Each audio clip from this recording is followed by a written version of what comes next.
So much yelling. Oh yeah. Oh yeah. Hello everybody. Welcome back to another episode of From the Fourth Line. My name's Evan. I'm joined as always by my lovely co-host Marcy. And today we're also joined by a very special guest who we've been not trying to, but we've been waiting to have on for a very long time, which inflates their ego 100%. I feel like. Of course. we have Miranda on here who you may be familiar with their writing over at Offside News. We've also brought them up in the past when discussing the Newfoundland Growlers. Does some great work, gives some really entertaining Leafs recaps, and has been suffering along all of us as we watch what Suffering feels like is the right word. As we watch the Leafs in the playoffs against Boston Bruins. Thank you for coming on. Thank you for having me. This is so fun. I'm so excited. Yeah. I was like really hoping that it would be a more positive game for us to talk about. Yeah. Yeah. Instead, I feel like I need a gun to defend Mitch Marner on the internet. Yeah. My only comment is like I am just a squeakier version of Steve Dangle right now. Like I'm ready to blow a fuse. Yep. And lose my mind. I'm ready to challenge Sheldon Keefe for who can become the reddest in the face. I think we can go toe to toe. I might come out this on top this episode. Yeah. Yeah. I don't know. I like game 4. It happened. It definitely happened. It happened, and I had to turn it off halfway through and then turn it back on to feel better because I was like, I can't actually do this. I have to turn it back on. I had the joy of watching that game, not only just with my boyfriend who had to watch me mentally suffer and go through it, also his parents who had to sit there as I lost my mind on their couch, and they just felt really, really bad for me. Yeah. But it was a 1 a.m. start for me. I know, it was a late game too. It was like 8 p.m. So I was like, I'm up way too late to watch this. I stay up to 1 a.m. and this is what I get in return. No. Oh, thank you for being a no. We're gonna fall up you, and there's absolutely nothing you can do to stop it. I mean, there was some positives. Nylander returned to the lineup after suffering. I don't know, migraines, maybe. I don't know what it was. He just mostly migraines. Otherwise, vibes. Treacherous vibes is what he was avoiding. If you're my dad, you say he doesn't have the attitude to win and is a quitter. I was like, Dad, that's not what it is. Yeah. He just rocked up. He was like, hey, Sheldon, so like the vibes are really off right now. So I'm just like, I will not be participating. Sorry, he was like, please. Sorry guys, my dogs. It's a personal matter. I gotta go hang out with Pablo and Banksy. Like rolling through downtown Toronto in a tank top when it's literally 9 degrees outside. He's everything to me. It's the Swedish blood. No, but then this is also the same man who wore a full-on like Aritzia Super Puff with a full suit on the TTC, which makes you always warm. Like it's never a comfortable That place is never cold. No. No. So, you don't, like, the thing is you don't have to go inside. Not inside. You don't have to go outside to get from the subway into Scotiabank. You can purely just go through Union and never actually have to go outside. And yet he was going full Super Puff on the subway. I'm like, how many stops do you even ride that thing for that you bother putting on a coat to like walk to the station? Is it even worth it at that point? No, not. It depends on what line he lives off of though. I don't know. I think he's a line 1 girly. I think he's a line 1 user. Every time I see those pictures, I'm like, I know that train. Those are the nice ones. I know you intimately. Those are the nice ones. Those are the nice subway cars. We don't get those subway cars. I grew up off of line 2. We don't get those nice subway cars there. There's always suspicious stains on every single seat, and the floor is weirdly sticky and slippery at the same time. Yep. Oh, fun. I love you, Toronto. Line 2, you've never let me down. You let me down frequently, but I will forgive you for it. I feel like I'm always getting murdered when I'm waiting at a station. But I feel very similarly about the TTC as I do the Toronto Maple Leafs right now. You let me down frequently, and yet I will forgive you. I will continue to have auto load set up on my Presto card. Yes, of course.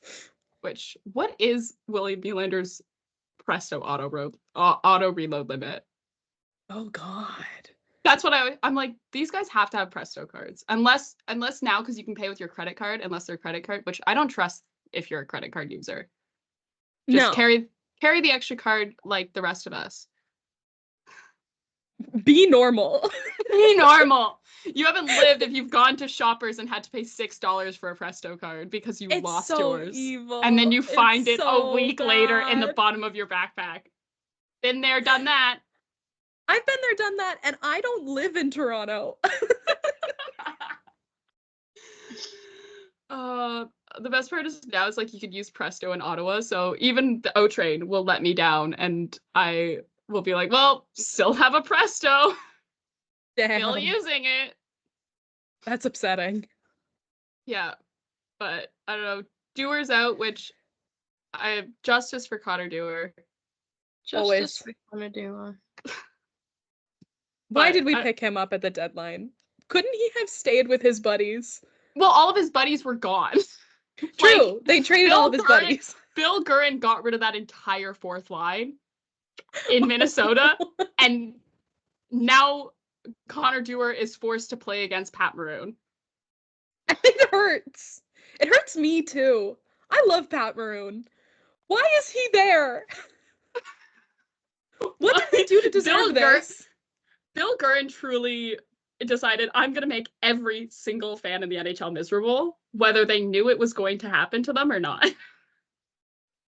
So upsetting. I could talk about that, like the Minnesota Wild trade deadline, simply because of Pat Maroon and Zach Bogosian. Those two, I can't take it anymore. Like, Bill Guerin, like, I don't remember when he took over as GM of the Wild, but he walked into there and was like, I'm about to get rid of every friendship that team ever had in that locker room. He was like, Matt Dumba, gone. Oh, everyone's attached to the Deweys? Gone and gone. Both of them now enjoying varying degrees of playoff success. Pat Maroon, gone. Oh, we even got, like, Zach Bogosian. No. Like, just, I don't know. Oh, also, every player's hurt. Yeah. Oh, my God. But don't worry, guys. We've signed Marc-Andre Fleury for another year. Let's go! And you know what? Season was forgiven with that decision there. Amen. That's so true. Keep him on until he, like, croaks. Literally, they just need to, like, have a camera crew follow around as he just spends time, like, going to teams across the league and pranking each former teammate. I think it would make for a really funny Amazon Prime series. Because we always have, like, intense hockey Prime series. When are we going to get to have, like, Fleury's pranking hour? We just want the silly. Punked, but it's just Marc-Andre Fleury. Yeah. And, like, it's, like, poor, like, Sidney Crosby is just, like... It's just Sid every time. And, like, the entire Vegas Golden Knights roster. Yeah. It's like, I was this close to winning a cup, and then, you know. Nope. Devastation. And they did it against... I mean, we all cheered a little bit for Florida's downfall, but now they're... Now they're being Florida again. Now they're being Florida again, and it's, like, not fun. It's not fun this time around. I'm just sad. Yeah. They're not beating the Bruins this time, and that's what I care about. Yeah, like, we don't care about Tampa. Like, we've done that. Tampa, been there, done that. Been there, done that, beat them, got the t-shirt. Today was the day, too, as well. I know. April 29th. I'm Yeah. I'm being being beat to a pulp in my Twitter replies right now by Tampa fans. I posted a thing that was like, happy April 29th, guys. And it was like a picture of John and like the Nyes and Mo, and they're like skating really fast to try and get to the Selly pile. And all of the quote retweets are like, you should get a banner for that. Coming from the team that also will probably be out of the playoffs, what, today? Do they play tonight? I think they Actually, yes, they do. Please. And like, I can't pray on their downfall because they have some of my favorite players that are like not Leafs, but also I'm like, I just want you to be humbled a little bit. I just think it's your time for the downfall. Steven Stamkos to free agency. Exactly, and I think it'll be funny because they almost did it once. He almost came to Toronto, and now I'm like, come on, guys, we've got to get rid of him. It'll be funny. Trust. You don't have to pray on the downfall. I will. He almost came to Toronto, and then we got John Tavares instead. And I think about that every day. I think about it. I saw someone who tweeted out recently who was like, I don't know, it was something about like Steven Stamkos free agency, and it was like Leaf, and I was like, we tried that already. Now I think that's just a worse idea than it was 7 years ago. Yeah, I think he's just old now. Yeah. He literally is. He's like the same age as John Tavares. Can we stop picking up like people's old captains and saying like, you're ours now, come here? Like, we've got Mark Giordano, we got like Ryan O'Reilly last year. We're like, yes, former captains, come to us. You want to be our captain so bad. John Tavares was a captain and he came to us. Like, oh my god, we stole a captain for our captain. It's just a question of how many captains can we get for Mitch? God. And I just don't think Mitch would adopt Steven Stamkos in the same fatherly fashion that he has the other captain. You're not my dad. I'm not gonna call you dad. Like, you know, the stepmom in Parent Trap. See, I do love a little like John Tavares and Steven Stamkos are like buddies who have had to flip their numbers around when they were on the same team and they like grew up together and stuff. But come on. It's like McStrome, but like for like older people. I was gonna say for normal people. I mean, older it's McStrome if they didn't have a falling out or whatever the hell happened there. I don't dare conspire, but that's all I do. I don't dare draw comparisons, but that's what I spend my time on the internet doing. Think about it too much. Yeah. I don't know. I don't have a lot of notes on this game, mostly just because like I think I blacked out like for the first two periods. And then I only remember the third. Could that have something to do with the fact that Joseph Wool was in net? Maybe. He was in net. He blocked 5 shots and it was beautiful. None of them went in, and that's all I needed. Hey, 1,000 save percentage this year in the playoffs. I think it was 18 minutes, but I think that's a win. Success. Amen. I'm pulling up my own recap to see what I even wrote, and I think it was just me losing my mind. Yeah. That sounds about right. Yeah, I mean, I was so sick. When I was like waiting for the third period to start, and then because I use a different streaming service, I don't get any of the ads, so I just get half the time it's just like behind this like shots of just like the tunnel, which is brilliant for me because I was sat there and then I was like, hold on a second, that's not Sammy's helmet. And then I was sat and I was like, no. And then I get 2 DMs, both horribly misspelled, of Joey. No, and I was like, it's something that needs to be studied. It's horrific. And I don't know, like, I was like, where? I didn't know, because it's like not even like the beat reporters had said anything yet. So I was very Yeah. confused. It was the best 18 minutes of my life. It was great.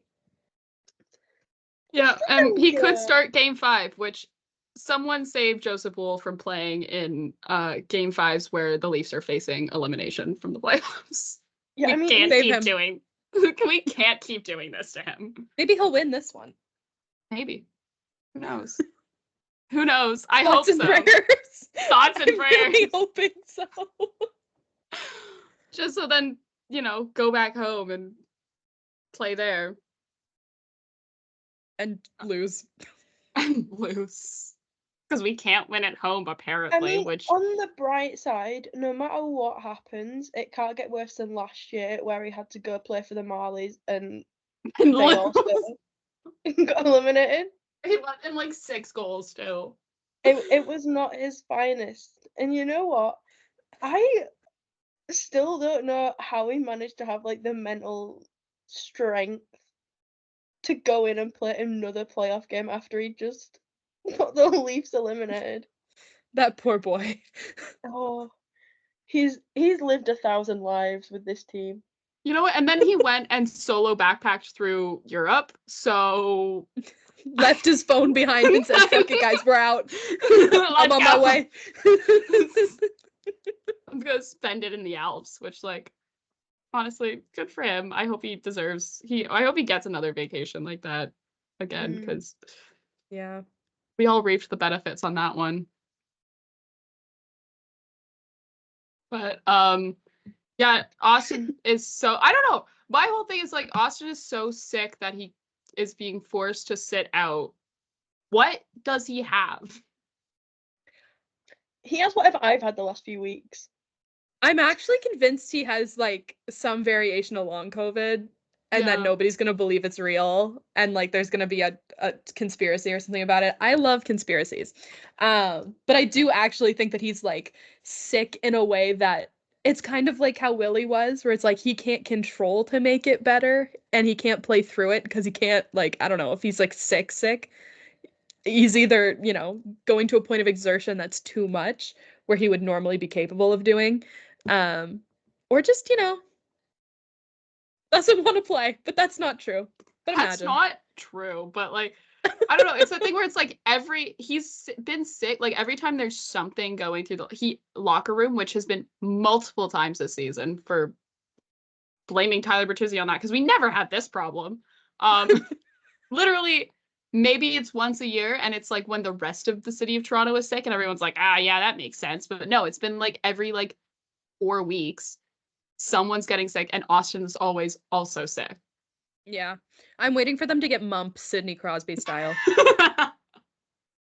There will be a day. Mark my words. When Connor Timmins was announced that he was out with mono, I was like, are they making out back there? Like, what are they doing? Sharing water bottles. Stranger things have happened. Yeah, That's you true. get mumps. I'm just imagining like Austin with like the mumps. It hurts me so much because so often in like my normal day-to-day life, since I live in Halifax, Sidney Crosby comes up way too often when I talk about hockey, and people will be like, wasn't there a time where he was like really weirdly sick? And I'm like, yeah, here's this picture I have saved to my phone of like Sidney Crosby with the mumps. It just makes me think of that like one episode of Brooklyn Nine-Nine where they got mumps. And there was and it was Jake and Captain Holt like isolating together because they had to like get over being contagious. Like they had to get over their contagious period because they had mumps. And I'm thinking like, yeah, well, Sidney Crosby having to self-isolate is basically Captain Holt. Yeah. Yeah. But yeah, also, yeah, I don't know. I have notes here, but it's also like one of them is literally, can we stop playing TJ Brody? And can we please stop playing TJ Brody? There was a reason we scratched him. He's bad. I'm tired of him. Literally, and like that's the thing where people were like, "Oh, can we stop playing Reed?" Like, which, like, yes, okay, also Reeves. But there was that one goal that literally was TJ Brody and Reeves showing why we have not liked them in the lineup this season. And I'm like, what are we doing? It's like turnover, defenseman falls, goal in the back of the Leafs net. What? Oh no! I could have never seen this coming. What do you mean? What do you mean we've been scored against? What do you mean? Whoa. Oh no, look, a penalty that's against Boston. Leafs didn't score on it. Whoa. Wow. The power What a play is so good. We totally made the right move in hiring the guy that made Ottawa's power play so unbelievably bad that it became a running joke. We totally did so well at losing Spencer Carberry to the Washington Capitals and ruining our power play instead of making him the head coach and Truly. keeping our power play. Like last year, like it was like a thing where it's like last year I was just like, there's no way our power play used to be this bad. Because I remember there'd be just like, oh, Leafs power play? Okay, 45 seconds into the goal this time. Yeah. I missed Let that. them get set up, and then it was just like, oh, sweet, Leafs are scored. Great. We used to be a proper country. Now we're 1-14 in 4 games. Yay! I love this I don't know team. how much longer I can do this. Oh, and you'll be here for life, baby. Like that's I wonder how long. I mean, this isn't new. Yeah, it's like I'm how much generationally here. I don't know how much longer I can do this, but I will still be here. Yep. Like, how long is it going to be before I do something drastic? That's the question. I don't know. I mean, I didn't do anything drastic after 2013. I was also with 9, but True. Oh. I don't know. Other notes I have. Stop with the trade hypotheticals for Mitch Marner. Please. Please.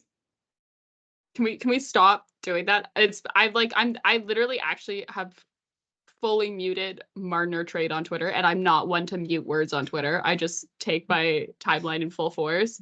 But it's like a thing where I'm like, oh yes, because the guy from Toronto who played in London, Ontario, which is not that far from Toronto, who played juniors in London, Ontario, and then got drafted by the Toronto Maple Leafs, his hometown team, and then 9 years ago, we're nearing 9 years ago since he was drafted, is going to willingly waive his no trade clause after buying a house, getting married, to his wife who's established friendships and a life here, because yes, and a business. And a business. Stephanie Marner is a business owner. Let's think of He Steph also here. Mitch's restaurant that he owns. Yeah. Oh yeah. He has a business here too. He has a restaurant with like the guy from Dragon's Den. Kevin O'Leary, the boat guy from Dragon's Den. He's not leaving. He's not leaving. And you're not going to be able to force him out. Also, I'm not being funny, but do you think that man could like successfully pack up his house and move it? He doesn't even pack his own suitcase. Exactly. You can't make Steph pack that house alone. Zeus will be doing laundry. Zeus and his opposable thumbs. Yeah, he's gonna grow them just for this.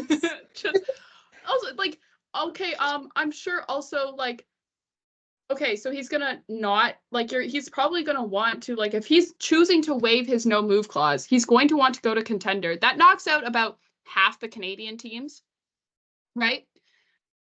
That don't, right? I just can't imagine him wanting to be a Hab or a Bruin after the life he was raised in. I think those two are gone. Or a senator. So odds are he'll be moving across the border. And visa applications are stupid. Also, do you know how hard it is to move a dog across the border? Painfully. It's so hard to even just travel with a dog across the border, let alone be like, yeah, we're going to move him across the border. Don't make him do that. Yeah. He'll cry. That's Zeus so will much. be sad. We Zeus can't will be move the Marner. It's like Scott- some new article will come out. Mitch Marner reduced to tears after trying to move his dog across the border. And it's just someone's like got a sneaky picture of him, and he's just sat there just sobbed. at I don't know what river the Niagara border crossing, which arguably is probably the worst.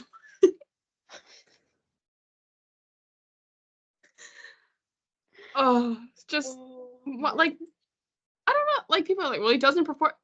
He has more points than a lot of Leafs this playoff, so Mm. he has a goal. He scored the only goal last game. Why is that's the thing where I'm like, he scored? Why are we talking about trading him? Yeah, I think a lot of people were pissed off at, like, I don't know, the expression of anger on the bench. Throwing your gloves isn't going to change anything. But also it's like he was expressing frustration. I don't think you can really sit there and It's go, like- "Ah, yes, this man who's sitting perfectly poised is really feeling the aggression of this game." No, It's that's like, my no, he threw his issue with gloves, it he's as pissed well. off. Like he's passionate. Like Yeah, shut up. like, which is It's what I like- said. What I said last episode or a couple episodes ago, where I was like, the thing that has always pissed me off about this team in the playoffs is, like, after a game, they don't show that they're mad. They're never Yeah. mad. And it's like, this is what we want. We want them to be Yeah. mad. Here they are mad. And people are like, well, maybe, like, the vibes are bad because they're all yelling at each other. I was like, have you guys ever played a team sport ever? Yeah, it's I like, think the answer is no. yeah.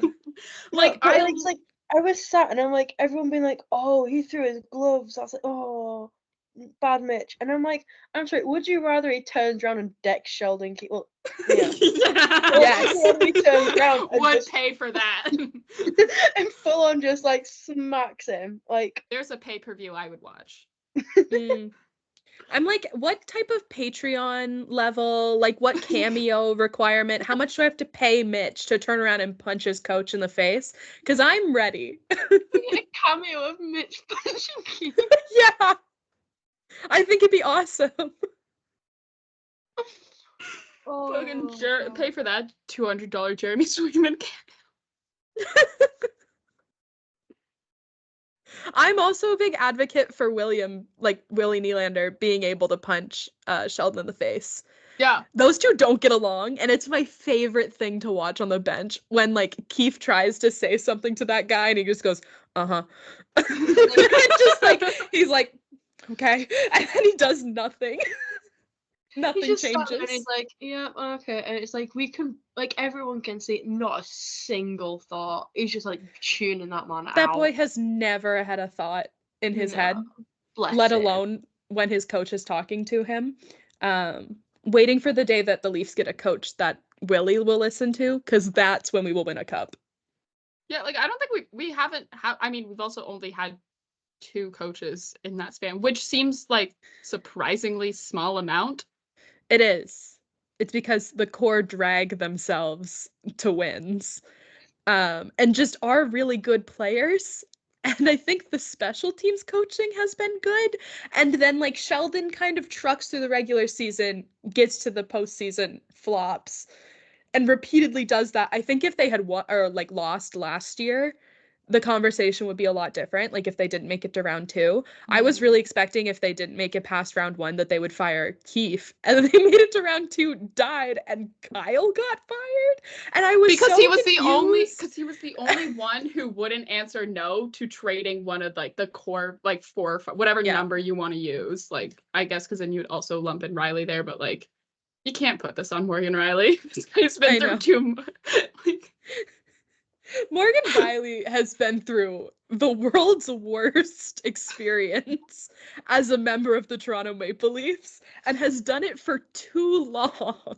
he's been through it, and then also at the same time, like, doesn't even get, like, a respite because you go onto TikTok and you see, like, the Test of Virtue Scott Moyer edits, and poor guy would have to fight for his life in that comment section. It's so funny. Everyone's like, oh my god, how did they not fall in love? And it's like, oh my god, if that was me, I'd be like so in love. And I'm like, Paul this Paul he just can't catch a break. It's like half the time I feel like commenting, I'm like, wow, I'm so glad she's remained friends with Scott whilst getting married to her wonderful husband, who is not Scott. It's called Morgan Riley. Thank you. You misspelled Riley if you're a Taylor Swift fan account and you're posting them being at the Eras tour. That was incredible. Changed my life. And I It's was like, like you know Swift what? plays You a misspell his name. You misspell his name. She is the important one here. It was so funny because it was like Swiftly Society or whatever, and it were like Eras, one of those update accounts, and it was like former Olympian and world champion Tessa Virtue at Eras tour in Chicago with her husband, hockey player. I don't even think they didn't even put what position he plays. Hockey Literally. player Morgan misspelled Riley. Yep. Oh, it's just beautiful. Hang it in the Louvre, honestly. That's what we need in this world. We need more like famous wags. Like Carrie Underwood and her husband. I don't even know her husband's name. That's what matters. I think he played for the Blues. Oh, it was Nashville. It was definitely Nashville. Oh, Nashville, probably. Hold on. I think Carrie Underwood husband. Carrie Underwood. Mike Fisher, captain of the Nashville Senators. Mike Fisher. Marriage and previously children. Played for the Senators. Sens legend. Sens legend Mike Fisher. He proposed in Ottawa. Ugh. I'm so sorry, Carrie. I'm so sorry, Carrie Underwood. Where would you have gotten? Oh, I'm just thinking of all the really bad places you could get proposed to in Ottawa. None of them good. Sometimes I think about how Nick Paul got married in Ottawa. After being traded to Tampa. I can't be too mean about it because my boyfriend's cousin is getting married in Ottawa this summer, but so there's a couple of nice places, but like if you're an NHLer, they're not NHLers. So it's like if you had NHL player salary, there is nicer places than Ottawa you can go. Yeah. But yeah, I don't know. I also just have that Nikita Gerbunkian. I'm so bad with the Russian last names. It's a constant struggle every time, and I deeply enjoy it. I have to battle my way through the Russian last names every single time. I'm gonna enjoy this then. Gerbunkian?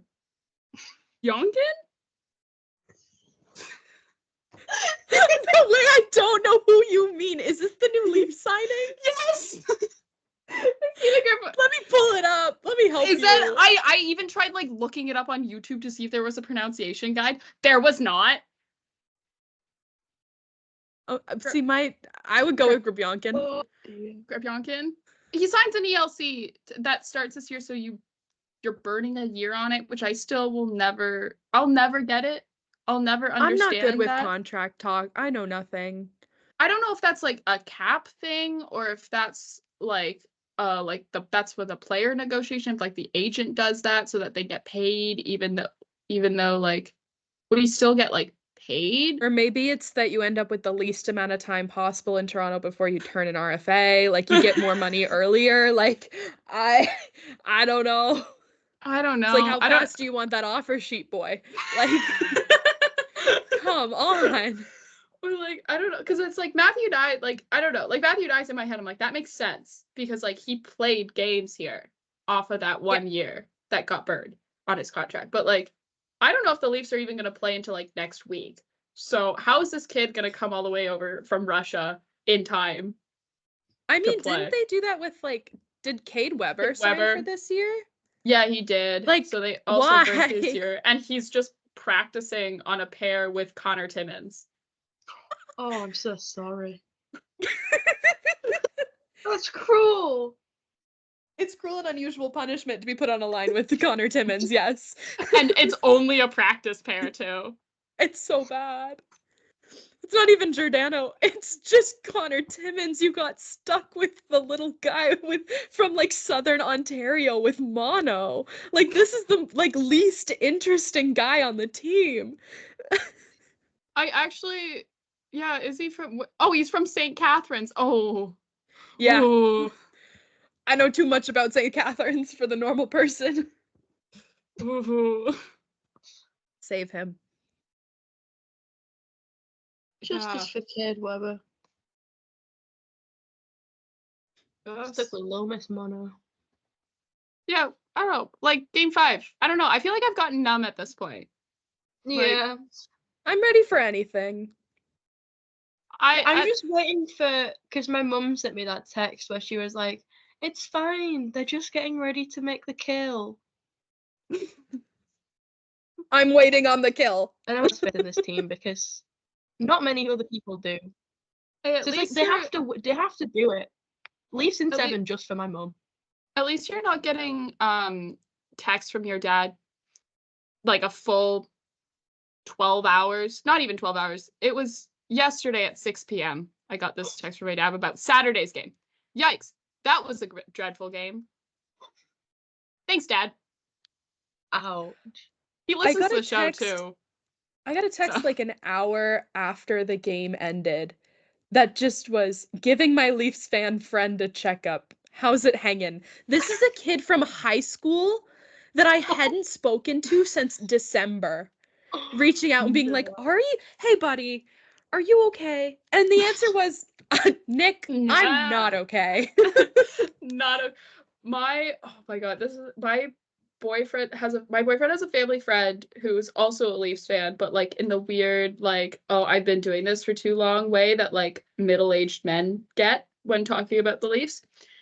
You know, just kind of accepts that this is it. And yep. He gets a text. And so I have that goes into a group, it's like a group chat of like a bunch of people. So I also get his dad reading these out to me, where it's Simon's nightly schedule, 8 p.m. Give the anxiety meds to the skier, aka me. Yup. Necessary before a Leafs game. And I was like, wow, didn't have to be read that hard by a man I've never met. Yep.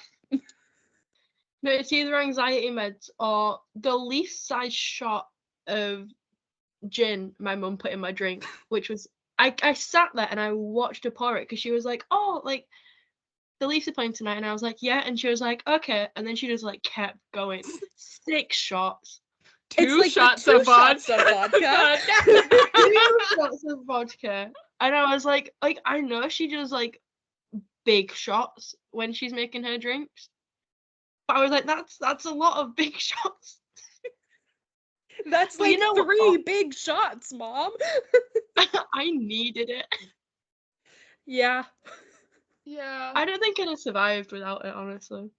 No, I mean, I unfortunately watched that game sober, and I needed something. Yeah, so did I, but I did have a dog, so I had my boyfriend's dog to keep me company, but it was not a fun game to watch. I don't even want to like talk about I don't want to talk about Boston School because I don't even want to like Brad Marchand. I don't like him. No. I actively dislike him, and as someone from like the area he's also from, no one else here likes him either, except the Boston fans, but they're a very small few. But just know, nobody likes Brad. Like the fact that he's so universally hated. That's the thing. It's like, oh my god, because it was like, well, why don't you like him, Emma? Isn't he Canadian? I was like, yeah, but like, so is a bunch of other guys are Canadian, and he's not Sidney Crosby. Yeah. He's just like the less good one of the Canadians. He's still great. He's a very good hockey player. He gets under people's skin. He gets on people's nerves. He's very good at what he does and is the captain of an Original Six team. I hate him with all of my bodily power. Yeah, like I want to wring his neck, but that's okay. He's Brad Marchand. That's like his whole like thing. If I wanted to pick like a You can tell second. how disliked he is by the fact that earlier this year, me and my friends did a PowerPoint night, and I was like, "Oh, like guess the NHL scandal," and I just had like a picture of him doing his little licky thing, and I've like all of my housemates who were there all said afterwards they were like, "I don't like that guy," and I'm like, No "You're one never," does. and I'm like, "Yeah, join the club." Get in line. Was it Roman Polak, the leaf that he licked? Or am I misremembering that? Because it was a He light. definitely licked a Lightning player, and that was Ryan Callahan. Yeah. And then I think he licked also as well Leaf. Because it was a There was multi, Mul- like, there was multiple multi times. to the It's point an where the league had epidemic. to tell him to stop doing it. You are a health hazard, sir. Oh, it was Leo Komarov. Lord. Leafs legend. Okay. But yeah, no, if I wanted to pick a guy from like an NHLer to sit from Atlanta, Canada to sit number 2 in my like favorite NHLers from Atlanta, Canada under Sidney Crosby, I'd go with Nathan McKinnon. Would not would go not. with that. I would not. I have a list of Atlantic Canadians that You I have would a put. list in between. I have a list. Well, see, as an Atlantic Canadian myself, all I do is follow Atlantic Canadian hockey players. So honestly, Sidney Crosby, Ryan Graves, because he's a family friend, and I consider that a nepo hire. My favorite lesbian. Exactly. Justice for Ryan Graves because, dude, people hate that guy. Yeah, I was like, I didn't know there was a guy that hockey uncles could hate more than Mitch Marner. And that is just Ryan a small Graves. Victorian child who doesn't fit in very well to any team in his first few seasons. You've got to give him time. Yeah. Drake like Batherson would be right under him. And then it would be Nathan McKinnon. And then on the floor is Brad Marchand. Drake Ottawa said, I think I've seen that guy score way too many times for my own liking, considering most of the Sens games I went to this year were against the Leafs. Yeah. Too many times. Yeah. I mean, okay, well, going from one Leaf related topic to another, I guess we could also talk about Rangers and Caps. Rasmus Sandin is back! He's back for one game, and he's dead again! Rasmus Sandin, how do you like Prague? Rasmus Sandin, are you ready to play for Team Sweden? Let's go, Worlds! Rasmus Sandin, how would you like being on a pair with Erik Karlsson? I love World's time of year simply so I can watch Alex and Rasmus have like a ball in Sweden while Willie is like head in hands. Nothing is good in my life. Nothing to smile about here. Like cleaning out his locker. And Rasmus and Alex are like, da-da-da. We're just gonna like go to little training and we're gonna wear like little matching gloves. And I'm obsessed with them. But yeah, Nick Jensen and Rasmus Sandin, but Rasmus Sandin, bigger story, obviously. Nick Jensen is also present. Nick Jensen also returned to the Caps lineup, but I think we were all way more excited about Rasmus Sandin to the point where I was watching that game on TV and was taking pictures of Rasmus Sandin like I was at a concert. I did that. I also he ended up in the box, and I was like, "Show him in the box." Show him in the box. I saved your pictures of him in the box and was like, guys, he's in the box. You don't get it. He's so cute in there. Save him. Set him free. And on top of that, Alex Ovechkin did not score for the entire series. So I am fulfilled in my hatred of that man. Which is great because I no longer have a need for Ovechkin to score. I really did need him during the regular season because he was on my fantasy team and I could not drop him. Never making that mistake again. Was he your first pick in your Oh, fantasy No, team? I picked him in the 9th round And you of our couldn't drop him? and I couldn't drop him. But you I know What don't type how of fantasy entertaining league it were you was. in? I don't know. Every- I didn't set the rules. I did the draft on a Via Rail train going from Toronto to Ottawa. Oh, that's You don't rough. understand how entertaining it was. Like every time, like I'd be talking about my fantasy team to Emma, she'd be like, "I still can't drop him." I thought I I was hate like, that oh, guy. damn. I was like, oh, damn, Ovechkin's still available in the 9th round? What a steal. No. That was the universe telling you something. Hey, I kept Jimmy Vesey on my team out of principle, and it worked because I won. I Yeah. survived. I didn't come last in the league, and I had Justin Hall and Noah Gregor on my team. Noah Gregor was on your team for way too long. He was on my team up until like the last 2 weeks of the season. When I can't remember who it was, but someone convinced me to drop him. It was I'm me. sorry? Was it you? Yeah, it was me, because I kept being like, why do you still have Noah Gregor on your team? That's I had upsetting. Noah Gregor. I had Bobby McMahon. I had him on my team, and it paid off. Hat trick. I do Love miss that guy. Bobby. So Yeah, I I miss don't know Bobby where McMatthews. He's Come home. come back dead. to us. I miss Dead. him. I haven't even seen him. Like, he's not even at practice. He's just gone, vanished. Which is like, what happened to Bobby Vic? I'm like, what happened to him? It's What 'cause, type like, of lower body injury is that? If it's a high ankle sprain, I'm going I, to throw I something swear to God. because I can't take a fourth one. That'd be 4 this year.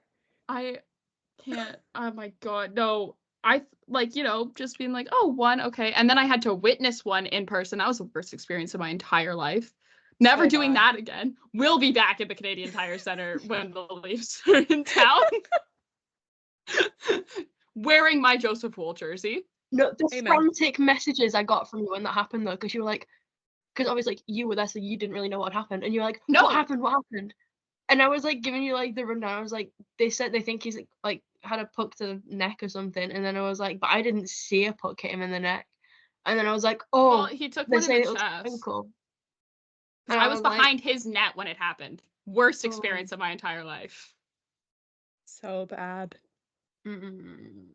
My poor boyfriend didn't know what to do with me because I literally was sitting there, like, head in my hands, like, I can't believe this is happening to me. And he's sitting there like, oh, there. You'll be fine. It will be okay. Okay. In 3 his months Sens later, it t-shirt, finally gets too. a bit more okay. But yeah, I don't know. But just my favorite part about it though is Bobby McMahon trains in the summer with Mason Shaw from the Minnesota Wild. It's my fun fact that I learned from watching Mason Shaw's Beyond Wild video and going, wait a minute, that's a Marlies jersey. Wait a minute, I know that guy. I know him. I've seen him before. Yeah. I don't know what else I have. Yeah, Rangers sweep the Caps. Good for them. Good for them. They're not cursed yet. Yet. Yet. That President's Trophy. It's strong. Yeah, I mean, but it's not stronger than the Caps' negative goal differential. That's for Which sure. is, yeah. Some things are stronger than curses. And it's not the power of friendship, of which how the Caps got into the playoffs somehow. I don't know. I just will always remember that Dylan Strome quote where he was like, can't wait to play, some meaningful hockey, in the playoffs because the bubble didn't count. And I'm like, okay, so we're all just going to choose to ignore the bubble when you beat Connor McDavid? The bubble didn't count? The bubble didn't count. According to him, the Dylan. bubble didn't count. And I was like, okay. Okay, Dylan. Well, here's your 4 games of meaningful playoff hockey, Dylan Strome. I do feel bad for him, though. He was carrying that team Yeah. on his back for a long period of time this season. It's so Mhm. funny that he was their highest goal scorer with what, like 25 goals? Yeah, Something like that. it was With like something. Alexander Ovechkin on the I think team. he also was their leading point scorer, and he played a lot of the season on the second line behind two-time All-Star Tom Wilson. I love that Tom Wilson got to go to the All-Star game and Dylan Strome did not. I think I love that. This league makes sense. I literally, because it was one of the ones that like the league picked. It wasn't even like a fan vote situation. It purely, I saw that, I was You're like, fucking kidding. you're like, what? Because I do think Dylan Strome did have a vacation that he put the deposit on and could not get a refund for. And therefore the league went to him, was like, do you want to go? And he was like, going on vacation with my wife and children. And I think he also went with friends, or spending a weekend in my hometown in February with Mitch Marner and Connor McDavid. Tropical vacation I've already paid for. Yeah, it's like I love tropical my vacation. daughters. Tropical vacation or a week with my ex. I wonder. Having to go through an awkward scenario where, there's an opportunity for him to pick me to play on his team. Vacation! I'm so curious. What would have happened if Dylan had gone to the All-Star game? Who would have chosen him? I think it would have been really funny if like neither the Leafs-led or Oilers-led teams would have picked him. I think it would have been funny. He ends up on Team Hughes. Yeah. The Hughes brothers are like, we'll take that sad one. He looks like us. You have the sad Michael one, the sad one. Michael Bublé on shrooms goes, I want the sad one. And then they're like, but we already have one. We already have one like, of those. We need another one. God. Now, I'll tell you what would have happened if Dylan Strome went to the All-Star game. AO3 would have gone batshit. AO3 would have been an unbearable place. I would have eaten it up. But yeah, I think it would have still happened regardless. Oh, it definitely. There was Yes, a bit, because that's but it because wasn't- Sidney Crosby it wore wasn't as Nathan much as I McKinnon's wanted. hoodie in a media availability. That's true. That's Mm. why. Those damn Nova Scotians. What are they up to out there? What goes on at Sidney Crosby's summer training camp? I can answer. There's probably a laundry machine. And they will shoot pucks at it in Sid's backyard. I constantly think about the fact that like Sid and Nate had like summer homes in Enfield, Nova Scotia, like side by side. And they had to like Nate sold his and Sid didn't. What happened there? Also, it's like out by the airport. It's not calm out there. That is not a nice place. I was gonna say, living by any airport is not a fun experience. It's No. loud. But it is like on a secluded lake, so maybe it made up for it. Yeah, but like, there's so many lakes you can pick from. They were like, this one's close to Halifax, and I was like, it really isn't. Yeah. My favorite thing that will just, I don't know. I enjoy making Caps fans, besides certain players, upset because like, yeah, Ovechkin was pointless. So Matt Rempe outscored Alex Ovechkin in the playoffs. I love that. Good for the kid, you know. Good for the kid. Really showing you what the know, next generation of hockey is capable of. This is Which how is we grow the game. which is reverting back to the 90s. Yes. It's like, I'm going to beat the shit out of every man you've ever seen. Yeah. Going crazy. The only defense I have against Matt Rempe is that like some hits will look dirty, but that's just because he is 6'7" and everyone around him is not that tall. Yeah. But also, Matt Rempe, you do not have to fight Tom Wilson. You can literally just call him a private school prick and it'll be okay. Yeah, Because that's true. that's what I have friends who went to the same Toronto private school as Tom Wilson. And my favorite stat to throw out is that how a year's tuition there is about 2.5 years of my university tuition. Yeah.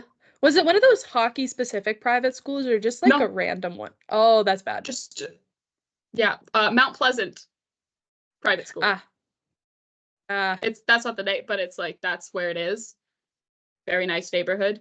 Also, yeah. like, yeah, it was not hockey specific. No, it was like but you had to have a MacBook in order to take classes there. I was like, this is peak Toronto private school.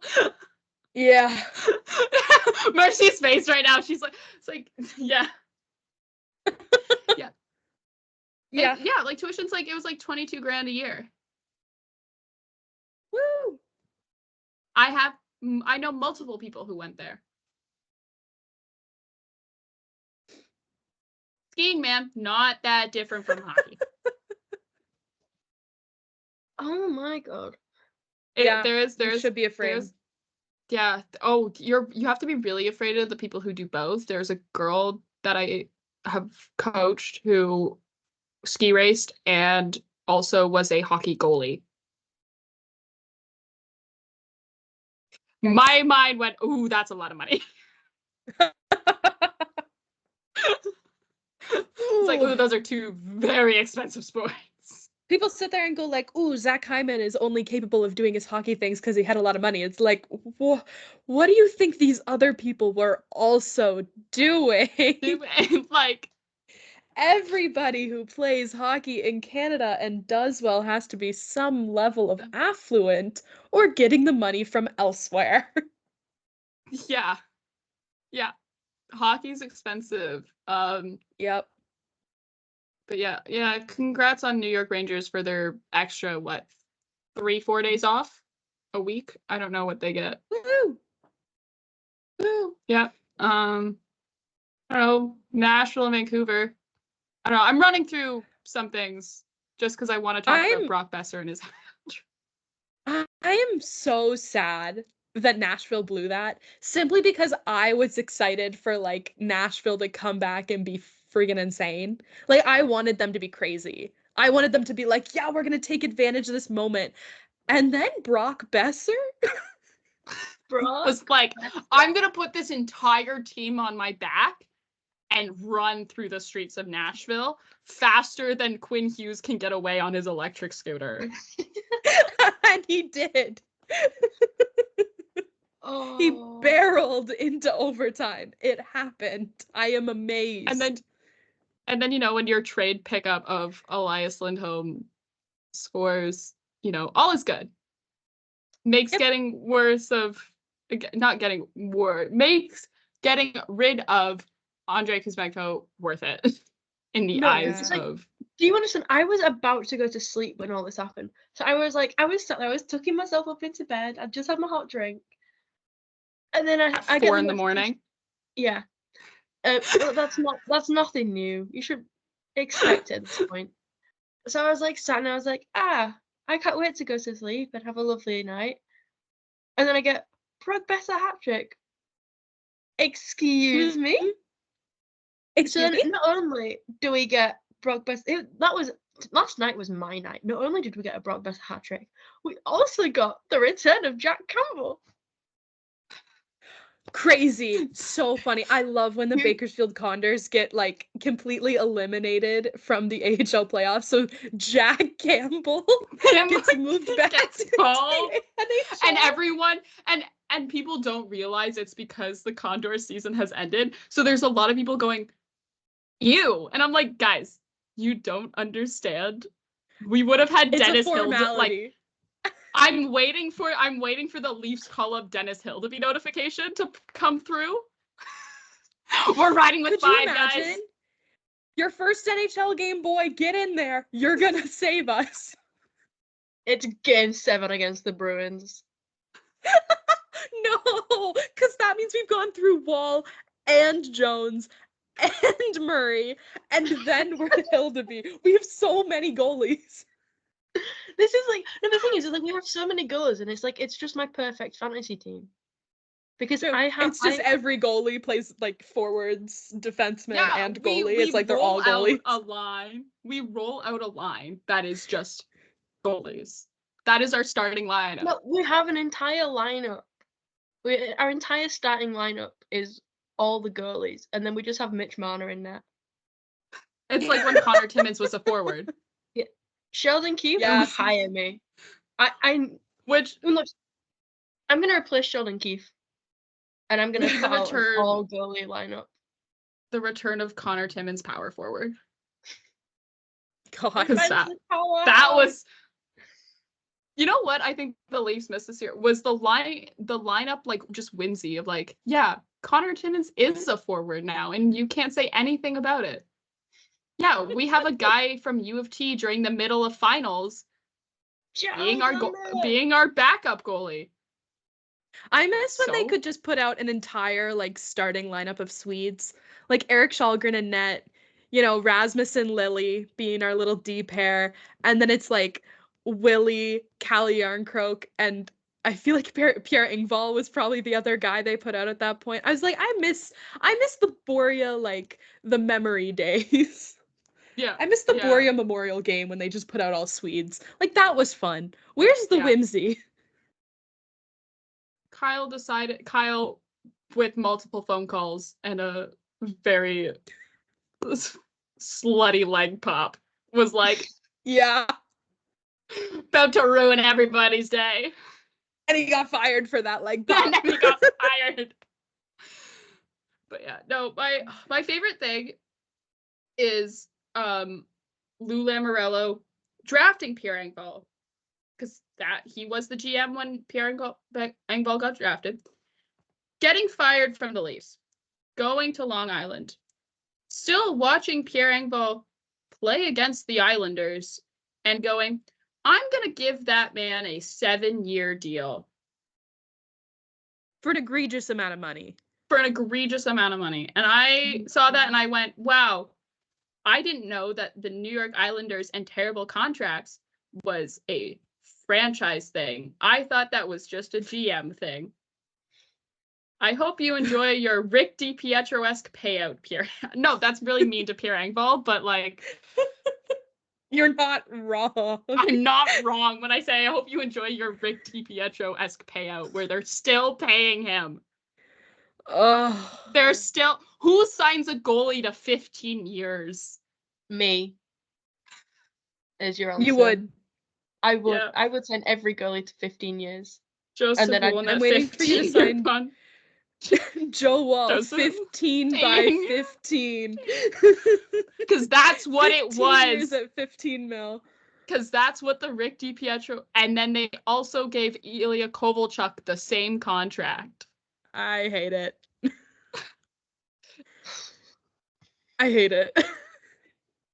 Oh, dumb. It's so dumb. And now that is why we have that. I don't think that's why we have contract limits, but that might be why we have 8-year contract limits. Just maybe. Yeah. I don't know. Just Vancouver going through their goalies. We're already at 25 goalies used in the playoffs, and we're not even done the first round. Last year's number was 28. For the this is whole a bad playoffs. year for the goalies. It really is. I feel like we're in a goalie wasteland, and it's painful. It's like baseball pitchers. Like, I don't know, every other day there's like, oh, season-ending surgery for this pitcher on this team, and you're like, well, that sucks. Yeah. And now it's goalies, and now you're Thatcher Demko, and you can't catch a break. But don't worry, you're still up for the Vezina. Yeah, and I mean, like, Connor Hellebuyck was pulled last night because he couldn't stop a beach ball. Which, like, It's my new favorite I- thing to say is that goalies who are struggling can't stop a beach ball. That is my new favorite line. And I'm not sorry for it, but it is Yeah. funny. And I will openly cheer for the Winnipeg Jets downfall Always. for multiple You know, reasons. because I was back home this weekend, and as I'm like getting ready to leave to come back to uni, my dad goes, "Jets made the playoffs," because my dad's a Jets fan. Yeah, I know. And he was like, "Jets made the playoffs," and I'm like, "Yeah, so did the Leafs." And he's like, "Leafs aren't doing very well," and I'm like, "Have you seen what team?" I don't think they're doing very well either. Yeah, I think I love how strong the karma of the Jets going. Was it Scheifele or was it the other one who I blank on the one who's in New York? Blake Who's- Wheeler. Like, was it him or I can't remember if it was Wheeler or Scheifele who was like, is there anything better than beating the Leafs? And they have not done well ever since. My favorite, like, you could be like, well, like, you know, look at all you've given up for the good karma of like the Leafs. I'm like, yeah, but this is 10 times funnier to watch because it involves ruining Jesse Pollock's day. Oh, anything that ruins that man's day. Yeah. I can't remember which one it was. I think it was one of those two. I just remember they haven't beaten the Leafs since they've said that, which is the best part. The way I'm trying to determine which guy this is, and I can't recognize his face. It's because they all look the same. They all look the same. I can't. They all have the look of like Winnipeg-induced misery. I'm getting progressively closer at my screen, pretending like it's going to help, and it's not. It's the thing is that like the Jets, they all look the same, except for that kid who is like blonde. There's that one younger guy, and I don't even remember. Pionk? Is it Pionk? Is that the one I'm thinking of, or is there another one? And they all look the same except for the blonde kid. I don't even remember his name. This is so You've heard bad. of every wag looks the same. Now get ready for it. Every hockey player looks the same. It's just the Winnipeg Jets. It's just the Jets. I've given up trying to decide who that is.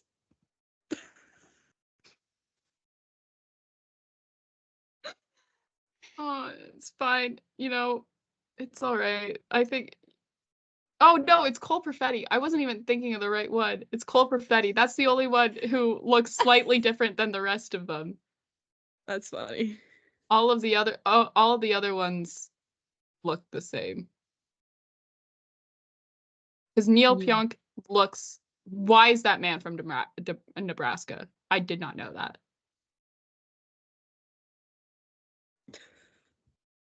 Interesting. But also the fact that there's like multiple guys on the Jets who are from Kitchener-Waterloo makes a whole lot of sense. Yeah, they vibe like Kitchener-Waterloo team. Somebody's got to show them the Blackberry movie. They would love it. Oh, the best part about that is that we have a fictional Gary Bettman because of that movie. Yeah. And it's incredible. Banger movie. Cannot Fictional recommend Gary more. Bettman in the same movie as die-hard Montreal Canadiens fan. Oh my god, now I'm blanking on his name. It's the voice of oh my god. Now this is embarrassing. My brain just turned off.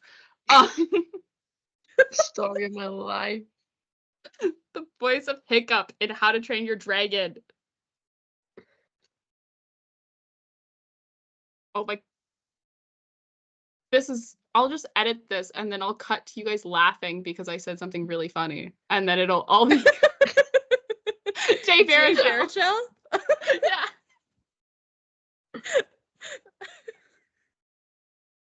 See? Cut out the part where I don't remember his name. See, this is the best part about doing all the editing for the show is I can edit out all my mistakes, but then I choose to not edit them out. Like the time I forgot about the OHL. That was so funny. I'm sorry, you what? I wish I could forget about the CHL or like the OHL. I am writing a thesis on it right now. I'm writing an undergraduate thesis on the OHL.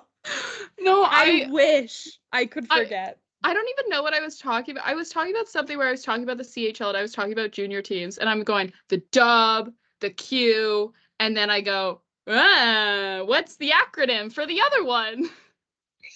And it was a good Ontario. It was a good like minute of you just like running through, just being like, no, not that one. No, Not that that vowel. makes sense. No. Lord. It was. And I so kept funny. it in the episode. Nice. The way it should be. Yeah. Oh I my mean, God. because we have to do it for our percentage.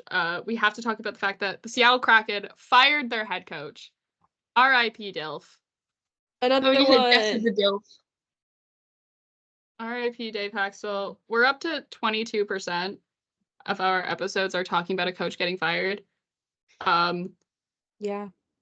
So nearly as good as the Leafs power play this season. Woohoo! Woo!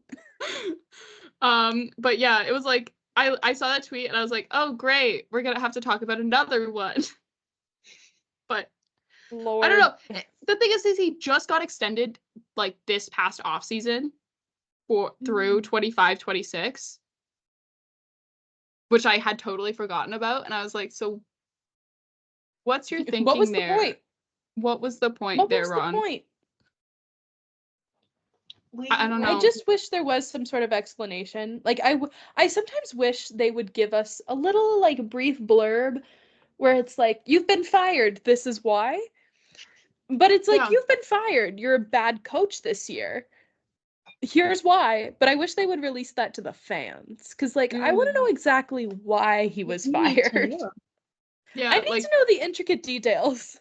like was it, winning 8 less games than you did the previous season and missing out in the playoffs? Or was it like, I don't know. I don't even know. Was Seattle, I can name you about 3 players off Seattle.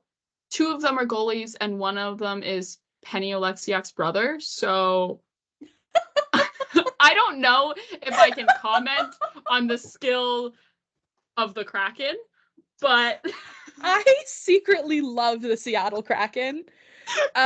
In that they stole Yanni Gord from the Tampa Bay Lightning, and I never forgave them, so I just became a fan. and so I can name more than 3 Seattle Kraken players. I can also name like 3 Seattle Kraken players who then went on to play for the Leafs. So fun crossover there. Mark Giordano. This is for you. Martin Jones. My favorite thing is when Martin Jones was starting to play games more regularly. For the Leafs, I got a text from my dad that was like, "Who is this guy? Where did he come from?" And I was like, "Seattle." He came from Seattle during free agency. He got signed. He was good for them and was good for us, but only in short amounts of time and in desperate situations. He was good for Seattle in the way of like his save percentage. We don't look at that, but they won games with him in net. Yes. Which is great. He was on my fantasy hockey team the year before this one, so I trusted him a little. Then he came here, went in, because, Samsonov was unplayable and Joseph Wool was hurt. And then we took Dennis Hildeby on a California road trip and never used him. And just had Martin Jones play games. And we were like, wow, here's a shutout against LA. No, do you want to? Crazy. It was yesterday, I think. Emma sent me. What did I send you? Oh yeah, so I was talking about send you a the lot end of of the things. Marley season. So then I was like, this is the worst day of my life. And then she sent me the Leafs PR tweet It said Maple Leafs goaltender Joseph Fall is out week to week with a high ankle sprain. But I hadn't opened our DMs at that point, and I was going to send her another tweet. So like, you know how it pops up and you can see like a tiny sliver of the conversation. All I saw was the words Joseph Wall, week to week, and high ankle sprain, and my heart stopped because I was like, no. I threw my phone and I was like, this is not again. This is not happening to me. Please. The best part, it's like, in what situation would he have gotten a high ankle sprain? I don't know. He was like walking up the stairs and he fell. I don't know. Professional athlete falls downstairs. Stairs. Sprint. They're just like us. I fall upstairs, not down. Oh, I've fallen both. My friend fell up the stairs and sprained her ankle once, and it was actually really funny.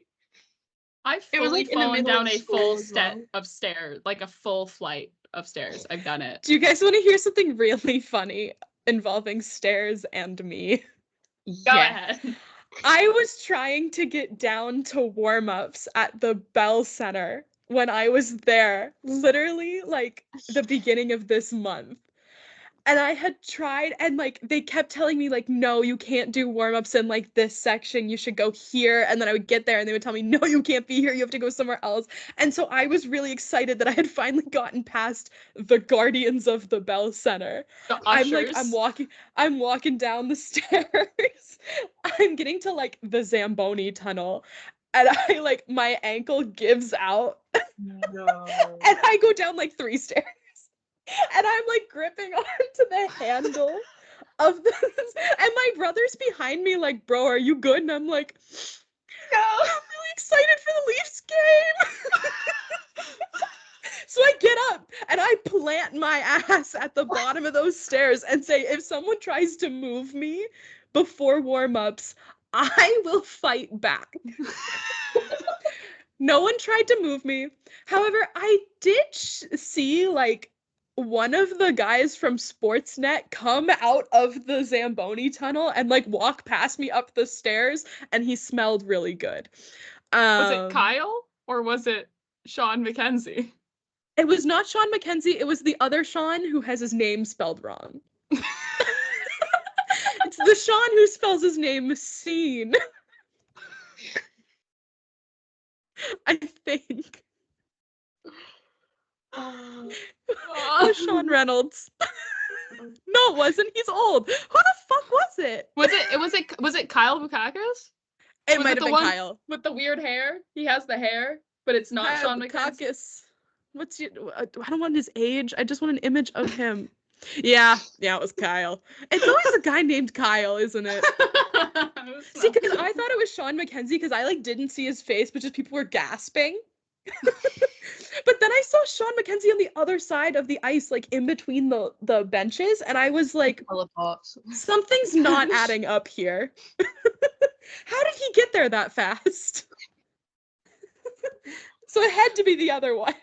My favorite part was game 4. It was Kyle Bukakis was doing his like little like pre-game thing where they cut from the studio, then they cut to him and he's like, hey guys, and then he always makes some silly little joke. And he's in the press box doing it, and there's just David Alter just sitting there. And I was like, oh, look it's David. Good for you getting on TV. I'm not gonna lie, I just scrolled through Twitter for half a second, and David Alter today is complaining about the price of a ham and cheese sandwich at Billy Bishop Airport in Toronto. And he was like, $18 after tax. I'd rather starve. I love him. He's one of us. He's like one of us working class Canadians. One of us working class Canadians, where I'm also 95% sure he probably gets some sort of stipend for the food he eats on the road. He's still upset about the $18 ham and cheese sandwich at Billy Bishop Airport. I'd rather starve. Also, every day when he complains about the TTC, he's one. One of us. One of us. He's complained about the Eglinton LRT so many times, and I was like, yeah, because I have had to drive past construction for that when I drive my sister to school when I'm at home, and the amount of times where I've fully gone like a totally different way that involves like a full like side street detour to avoid the traffic that's caused by this construction. I'm like, yeah, I'm over it. I'm with you. Yeah. I'm with you, David. And It's so his bad. his media meal reviews on TikTok. Oh my god. This is what matters. incredible. This is what the people want. He tweeted something out where he was like, "Oh, this is my view," and I was like, "What about the media meal, David?" He did not. I don't think he saw it. It's the way that like every time he posts it on TikTok, like we'll send it to each other just like, Babe! TikTok star David Alter. He is what Charlie Sometimes- D'Amelio wishes she was. Yeah. But yeah, man, the Leafs beat report. Sometimes we hate them because they ask questions that I truly do not need to be asked. But sometimes they'll make silly TikToks of them going through the Leafs media meal, and we'll be like, yeah, this is great. I want more of this. Yeah. What an icon. But I don't know if you've anything else to add. I don't know even where we are time-wise. I've kind of lost track of that. But My only thing to add is I want to kill Ryan Whitney. yeah, I think that's like I think that's enough for the conversation. I think a lot of people will agree with you on that. Thanks. I hate spit and chiclets. So And that's it. That's all Yeah. I have to that add. was so that was so profound. Like Yeah. I fully had to mentally prepare myself to sit through 30 minutes of spit and chiclets so I could watch that Michael Bunting interview because of how much I love Michael Bunting. The things I do for Michael Bunting. God. The It's a things we lot. all do. Yeah, man. I mean, the things Kyle Dubas will do for Michael Bunting. Sue Greyhound boys. He will do anything for his Sue Greyhound boys. Connor Timmins, you are next. Who was it?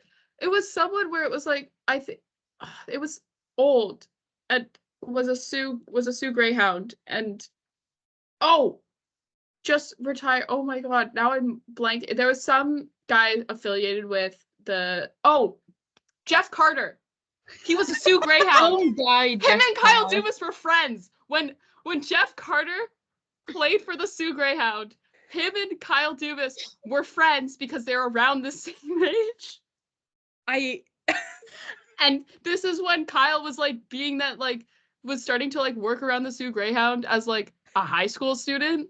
He and just like existed in the space because he was like, guys, I really want a job, so I'm gonna help you like clean up the ice. yeah, like guys, give me something to do because if not, I'm just gonna sit here in the rink the entire day. And they were like, well, Kyle, I guess you can do this thing. So it doesn't look so like we're just holding me-coded. you hostage. I'm obsessed with him. Kyle Dubas, man, like I remember there was one game last season where he came in with a tote bag and I ran with that so hard where I was like, wow, look, Nerds That Serve Book Club, where it's all the guys who went to college, Kyle Dubas and Jason Spezza, and they start a book club. And they make matching tote bags. So it's Kyle, Jason Spezza, Alex Kerfoot, if we're talking about last season, Joe Wall, if present, Justin Hall. Justin Hall. I forgot Justin Hall's a college grad. Oh God, did he even Zach graduate? Aston Reese. Zach and his graphic design degree. He was the one who made the tote bags. And he would be. And he brings his dogs in a tote bag. In the tote bag. Carl and Lola in the tote bag. Oh, I want to steal Carl and Lola. I want to So steal bad. their wardrobe budget. Yeah. They've got bigger wardrobes than I do. I'm just thinking of Carl and his little hats. His little His booties. raincoats, his God. multiple raincoats.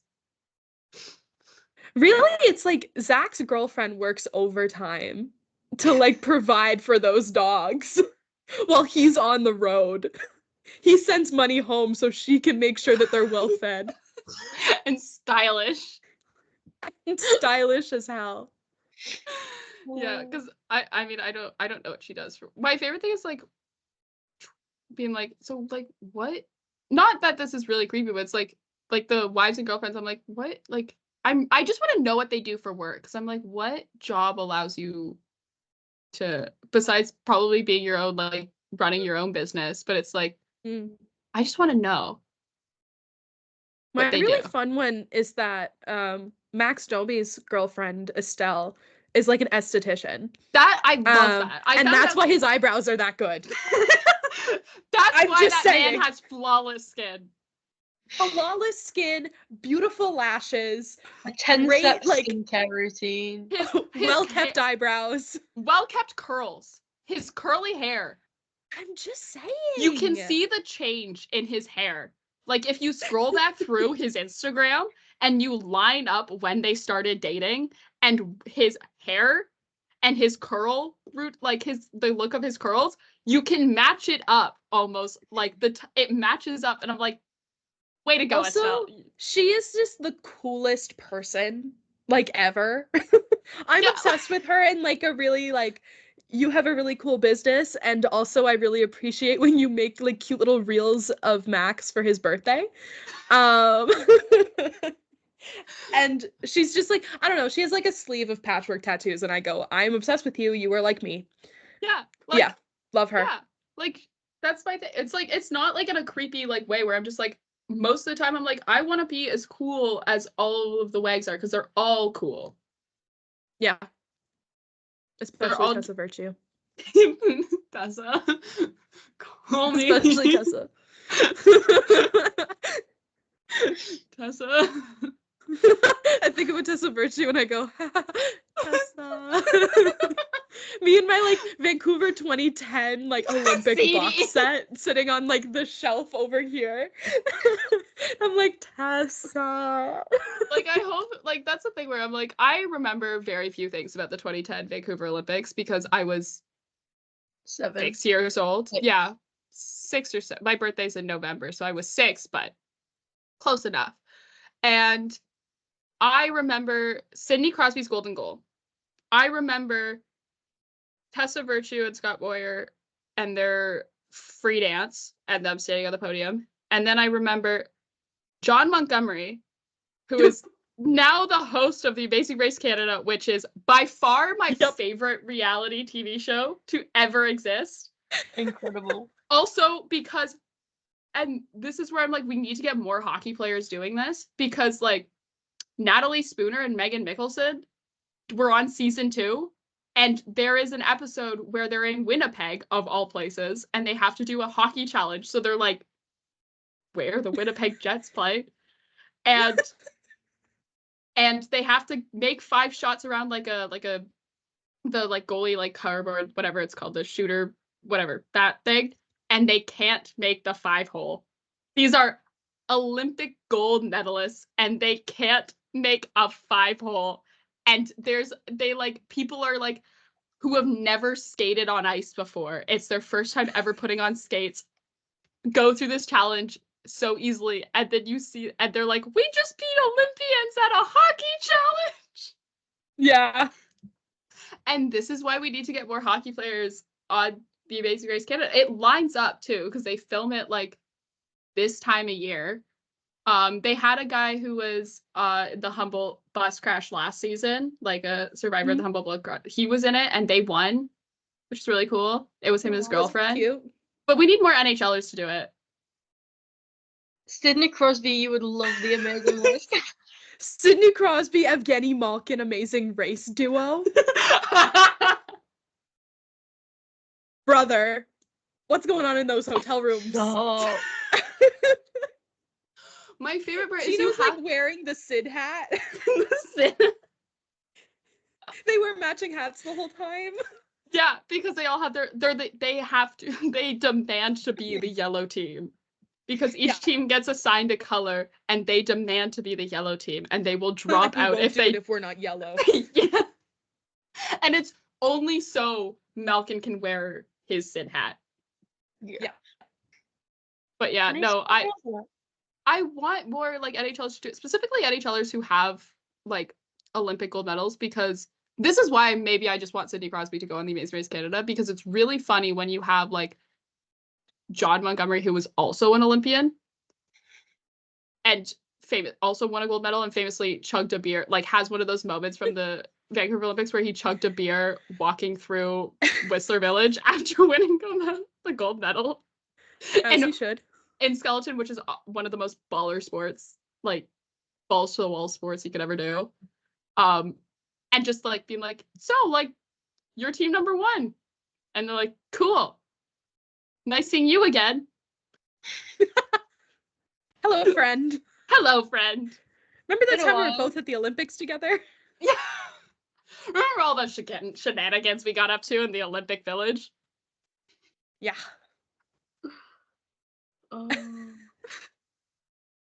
Hey, I've said worse things on the podcast. I said they're bringing back the condoms for the Olympics this year. Bringing back. Well, because they didn't have them. This is where I was like, isn't that a little counterintuitive? Is because of like for COVID protocols, they had gotten rid of the condoms at the last 2 Olympics to like not promote the like athletes having sex, and now they're bringing them back because it's like, well, now it's safe enough for you to do this. Yeah. Lord. Oh, you gotta love it. At least, at least you can practice safe sex while at the Olympics. And that's what's important. That's what's very important. Yeah. Yeah. Always So- practice safe sex, especially if you're an Olympic gold medal Yeah. winner. Yeah. You're just the medal. You're just on that. Oh, that full medal.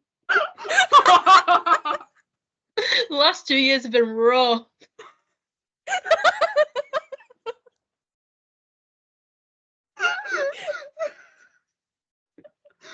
Well, game 5 tomorrow.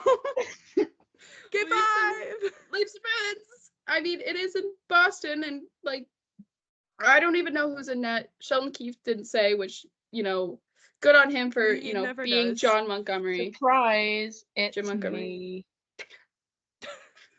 It's just Leafs us. in 7. We show up. Yeah, it's like Leafs in everyone's 7. like, who's this like 5'6" girlie who I don't recognize? And then I just skate out, and I'm just like, hi guys. I just take my helmet off, and I'm like, and everyone's like, who is this? And we'll never know. I'll never. And it's just yeah. some random field hockey girlie from England.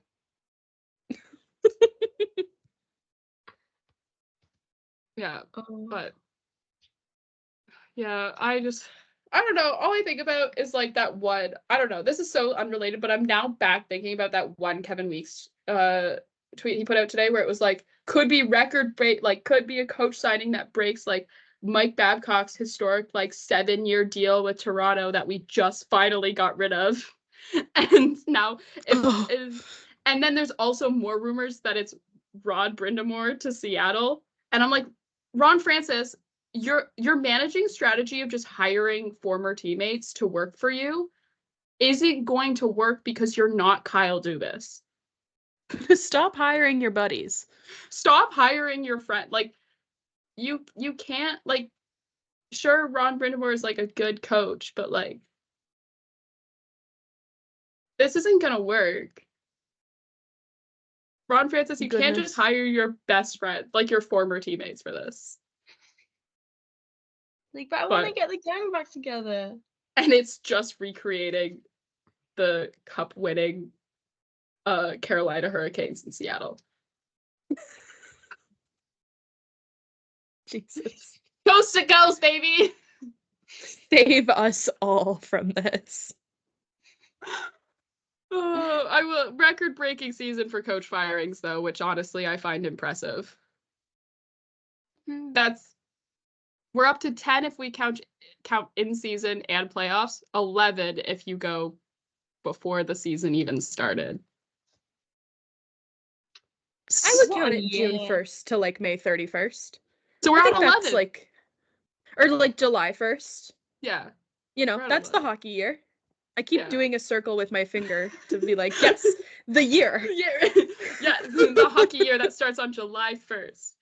And Yes. apparently gives us no off season because Gary Bettman hates us. Yep. But And I yeah. hate him too. It's the feelings mutual. Yeah. He needs to retire. He's too old to be doing this job. I feel as if I am too old to be watching him do this job still. So Yeah. Oh no, because I was watching the Joe Sakic documentary on Amazon Prime, and they showed it from when the Colorado Avalanche won the cup the first time, and it's Gary Bettman. And I nearly did not recognize it as Gary Bettman, and I was like, wait a minute, that's Gary Bettman. Like, you have to turn. I show fully your turned my TV. laptop around, and I was like, look, it's Gary Bettman. And it's Gary Bettman with like Sidney Crosby Xbox dye job. Oh.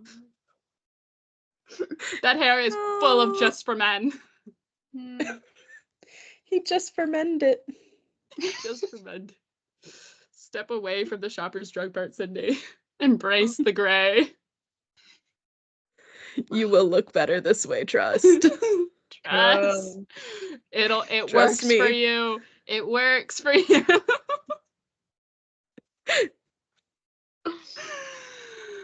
Yeah. But I think we can end it here. It's a good one. I went to a hockey game. Oh yes, you did actually put that in the notes, and it's It was the first thing in the notes. I've been good. I've waited all episode to talk about it. I watched international hockey. Woo! I went to the Team GB versus Poland game in Leeds, of all places. I mean, for reference, their rink is like the same size as like Manchester Storm's rink, sort of thing. It's like tiny. So it was, and it was really good. It was a great game. It was my sister's first game. She's now gonna come and watch more hockey with me next year. I saw someone in an Orlando Solar Bears hoodie. What? It was a really cool hoodie, and I do want one. But also, like, what are you doing in Leeds, my friend? You are Nothing- far from home. nothing will beat though the Nicholas Obey-Cabell Philadelphia Flyers jersey in Manchester. That was genuine. That was the best day of my life. That's such a combination to see in Manchester. I know. Like, he was sat like a few rows in front of me, and I was like, and I saw it as I was like moving around, and I was like, surely not. Surely I did not just see that. And then Surely my eyes deceive me. I turn back, and I'm just like, who is this person that knows me so well, even though I've never met them? And I was like, it was so bizarre. It's like I told my mum afterwards, and she didn't understand, which was really disappointing because I was like, you'll never guess what I've just seen. And she was like, oh, that's nice, dear. And I'm like, Well, that's because it's insane. well, you can't really like it's so hard when it's like a Leafs legend Nicholas Obey-Cabell. She just didn't understand. When you play grand total of not very many games in a single place. I'm trying to think I think that was so far been the most obscure jersey I've seen. And then there's the Solar Bears hoodie, which I have so many, like, it was a child as well. It was like, they were like, what, 13 maybe? And I was like, I have so many questions right now. And I don't even think you could answer them. Long live Orlando Solar Bears.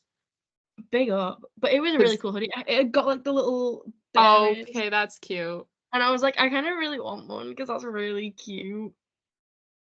But yeah, the actual game was really good. The first period was very leafy in the way that nothing happened. I was sat at because it was my sister's first game and it hit first intermission and she was like, so like, is it all gonna be like this? And I was like, it's not, I promise. Like it will get better. And then I was like, it's fine. The first period's usually just a bit like, Like these guys have been playing together as a team for like a week. Give them a break. Yeah. They're But also then it playing. got better. We had a goalie interference call. That was, it was Did you have to beautiful. explain to your sister what goalie interference was? Yeah, she was like, cause like the goal happened, and then I was like, and then I stood up because I was like, that was not a goal. And I get very into my live hockey. I was like, that was not a goal. And then this couple in front of us turned around and was like looking at me a bit like, go, calm down. And I was like, that was not a goal. And then my sister was like, but it went in the air. And I'm like, yeah, but there was interference. And then she was like, what's goalie interference? And I was like, no one really knows. So I had to, it was funny kind of like giving her like my version of the rules. But yeah, I think the thing I enjoyed most about it was the fact that it was international hockey in a place where you don't get international hockey. Yeah. And it was we all know that I love any country. Grow the game. And also it was really funny to see like when we were like going to queue up to like get inside. It was really funny because my sister, like, we walked past all the players who were just like in the car park doing the warm-ups. And my sister was like, why are they outside? And I'm like, because they're doing warm-ups. Like they're having a little enrichment time, which is the one thing I really love about hockey in this country, is that it's not it's like they warm up in the car park. It was incredible.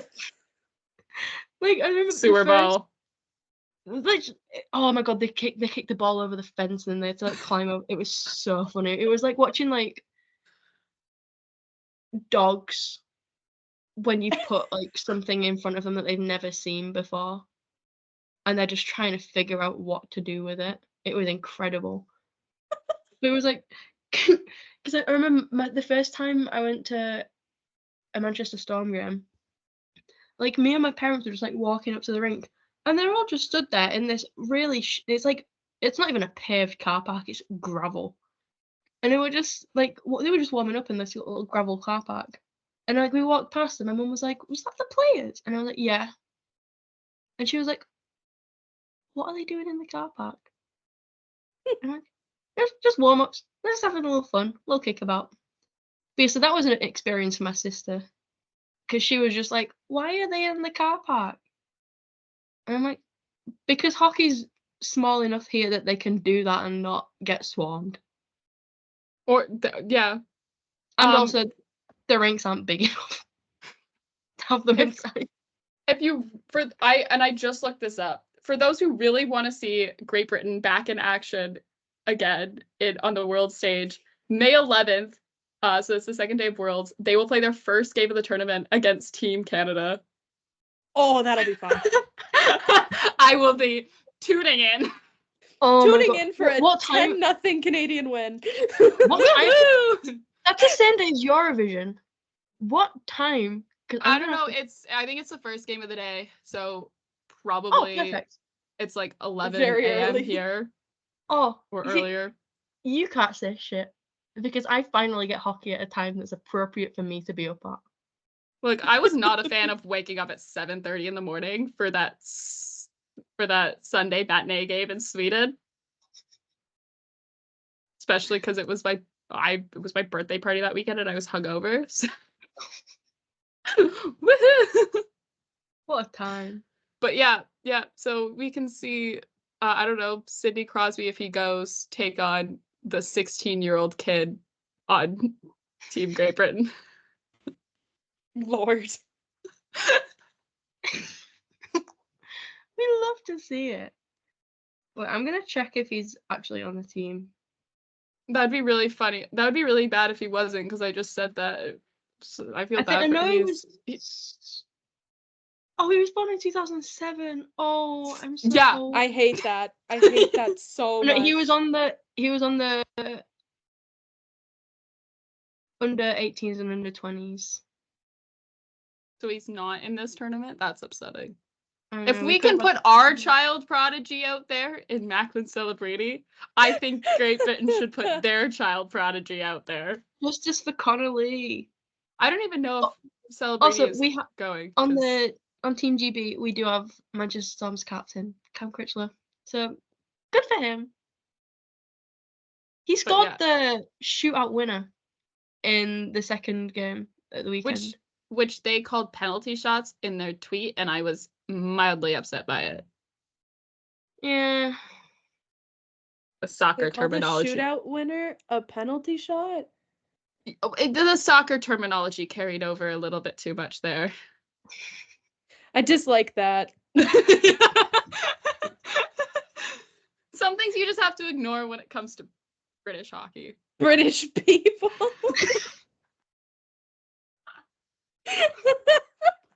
I fully thought that's what you were gonna say. No, because if I said that, then Marcy might actually cancel the podcast.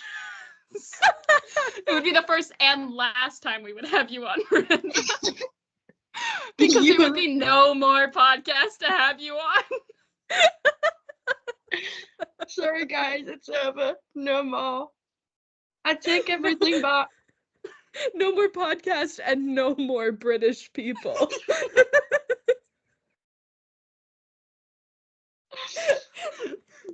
Oh god. Yeah, I don't know. I need Team Canada to like announce players for their roster and not it be like has committed, but it's like, have they? Purely just so I can stop thinking about it. Yeah. And can start just drawing up lines and being like, this would be the most fun to put together. These are your fun options you can have. I don't know. World sometimes is fun and sometimes I'm like, okay. Yeah. Some years it's really good and other years I'm like, who are these guys? And it all depends on like which teams are in the playoffs and like who hasn't died and is like TJ Oshie playing with a broken hand. We totally glossed over that. Yeah, but I completely forgot about that happening. Yeah, and also like the fact that it came from Dylan Strome. Yeah. My favorite Washington Capitals insider, Dylan Strome. He did win that media award though, where it was like best with the media. So like good for you. Breaking like, but like it was like also just like casually dropped at like the end of a question, like an answer. He was like, the way these guys have put this, like have battled through it, like TJ Oshie was playing with a broken hand. We're all like, what? Like we did not know that. No, but you probably were not supposed to say that, Dylan Strome. I don't think he was supposed to say that. I think that was supposed to come out on Locker Cleanout Day, where you go through the entire laundry list of injuries guys were playing with, and we have to all go like, so why? Why did you do that? And why did you let them? Yeah, like nothing will top the absolute laundry list that the Florida Panthers came out with after losing the Stanley Cup final, where it was like, so the laundry list of like Matthew Tkachuk alone. Yeah, where it was like, like his brother had to wake him up from his nap. His teammates had to help put his jersey on. I was like, that's not a good thing. This is not a sign of strength. This is a cry for help. Like, not to be like, well, you guys lost anyways, but like, you guys lost anyways. In 5 games. Yup. Damn. I am genuine. I don't know why, but for some reason I'm like really afraid of like the Leafs laundry list because I feel like it's longer than we think. Yeah. And it has to be. It has to and be. They're all high ankle sizes. Everyone you've ever loved has been playing with a high High ankle ankle. sprain. William Nylander, high ankle ankle. sprain. Just yeah. I think it's gonna be longer and a lot worse than we Yeah. think, and that's I do But- not enjoy that thought. But also the really scary part that I'm afraid of is people are gonna use this as like an excuse that like we don't need to change the coaching. Oh, and it's like that every year. And it's like, well, look at all these guys playing hurt. I was like, yeah, but like the coaching's still bad. That still needs to change. And if the Leafs organization are going to like, now's the time for them to do it, because MLSE was really afraid of spending money, but now they have a new CEO, so like maybe they won't be afraid of firing Sheldon Keefe and still having to pay his contract. Because after Babcock happened, they were so afraid of doing that and like having to pay people's contracts because it's MLSE and it's a business before it's a hockey team, which people need to remember. Yeah. But yeah, I don't know. Maybe I don't know. Who knows? Oh joy! Yay. I just can't do 10 more years of the Shanna plan. I'll say that much. Nope. The Shanna plan needs to be tossed. We need Throw to burn Sheldon Keefe and Brendan Shanahan to the wolves. Brendan Shanahan and can see go what back to the happens. Department of Player Safety. Yeah. He can make those videos again. As much as I Lord. love the guy who currently does the voiceovers for those videos, I don't know who he is. I hope he knows that I really do appreciate his tone of voice and hope he records an audiobook one day. But make Brendan Shanahan do the Department of Player Safety videos again because he was the director of Department of Player Safety. Yeah. Maybe then the Leafs actually will get some Leaf bias. Maybe. Unlikely. Or not because it meant the Leafs would have to fire him for that. Yay! I love hockey. I love the Leafs. I'm not going insane. The definition Ask me again in 24 hours how I feel. Yeah. The definition of insanity is doing the same thing over and over again and expecting a different result. I feel normal. Oh, I don't want to do this anymore. And yet you will. Like, that's the thing. It's like, oh, I don't want to do this anymore. But I'm like, I will be back. I will be here. And we will be here for like the next, I don't know, until mid-July. And then we'll take a break. And then we'll come back in September and be like, who's ready for another one? And everyone just like Yup. simultaneously cheers. No! No! I'm not ready. I'm not. But yeah. I'm ready to be hurt again. Yeah. Yeah. Well, we've had a good one. We've had a good episode. Thank you so much for coming on, Miranda. It's been a fantastic one to have you here. Thank you for having me. This has been so much fun. I love complaining about these teams and these people. Why do you think we have 46 episodes of this podcast? Amen. Because that's all we do. And all we will continue to do. But yeah, thank you so much for coming on. Where can the people find you on the internet? Me. I mean, if you're really feeling crazy, you can always follow me on Twitter. It's Miranda with 2 M's and 2 Y's, because why would I make a username that's easy to spell? It's because a nickname is Randy, and Miranda with 1 M and 1 Y were both taken. And you can also read up on all the words I have to say on Offside News Co. Yeah, who we love you guys over there. We have a little we have a kinship with you guys. I think we started around the same time. Yeah. So we're like, We just do see it. each other like, yeah. I know you. I see you. We see you over there. We know you. We support you. Trying to make hockey media a little bit of a better place, one small thing at a time. Oh, one smile at a time, I dare say. Smile? I'm trying to smile. Smile through grimace at a time. pained expression. Well, but yes, thank you so much for listening. We'll be back on Thursday, either Well, 2 hours, either preparing for game 6 or crying and going over locker clean out media availability. So Why would you say this? it's 2 options. I think I'm actually about to cry. Don't think about how sad Joe's gonna look. No.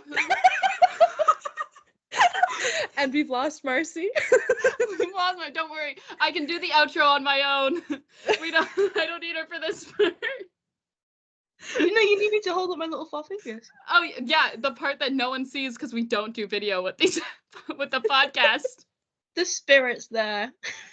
You can find the show wherever you get your podcasts. You can follow the show on Twitter at From the Fourth Line. That's 4th with the number 4th. You can follow Marcy on Twitter at 60 Leafs. You can follow myself at ParaB1. And thank you so much for listening. Go Leafs go for hopefully not the last time this season. Thank you so much for listening. Bye-bye.